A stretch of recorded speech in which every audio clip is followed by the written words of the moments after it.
পঞ্চম ইটিভি ওয়াইফা অ্যাওয়ার্ড 2026-এর পঞ্চম আসর বসতে যাচ্ছে আগামী 8 মে। চলচ্চিত্র, নাটক, সঙ্গীতের পাশাপাশি এবার যুক্ত হচ্ছে কন্টেন্ট ক্রিয়েটর ক্যাটাগরি। বিস্তারিত আকবর হোসেন সুমনের রিপোর্টে।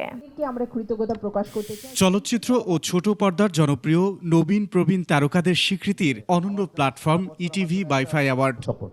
যেমন 21শে টেলিভিশন ও Bangladesh institute of film and আর্টসের যৌথ আয়োজনে এবার বসতে যাচ্ছে পঞ্চম আসর। আমাদের ইচ্ছা আছে যে আমাদের এই বাইফাটাকে আমরা ইন্টারন্যাশনাল লেভেলে নিয়ে যাব এবং এটা কোনোভাবেই সম্ভব না আপনাদের সহযোগিতা ছাড়া। আমি শুধু ইটিভি বলবো না, এখানে প্রত্যেকটা চ্যানেল যারা আছেন তাদের সকলের সাপোর্টেই কিন্তু এই বাইফা এবং আমাদের মিডিয়া ইন্ডাস্ট্রিটা চলছে। ওনাদের সাপোর্টটা যদি না থাকে, we are nothing, we are just a part of the game and they are the main players.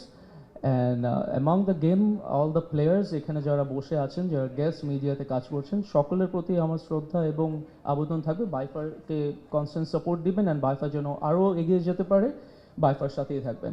Academic award হিসেবে স্বীকৃতির স্বপ্ন বাইফার নেপথ্যের কারিগরদের। বাইফাই একমাত্র শুরু করেছে যেখানে নাটক এবং চলচ্চিত্র নিয়ে গবেষণা এবং ভালো কিছু দেয়া, এবং তারই ধারাবাহিকতায় আজকে 2026 সালে এই বাইফার যে পঞ্চম আসর আমরা করতে যাচ্ছি 8ই মেতে। আমরা যে বাইফাকে ইনস্টিটিউশনাল অ্যাওয়ার্ড করার যে স্বপ্নটা দেখছি, ইনশাআল্লাহ near future the dream will come true also. পঞ্চম আসরে নতুন সব ধামাকার হাতছানি দিয়েছেন আয়োজকরা।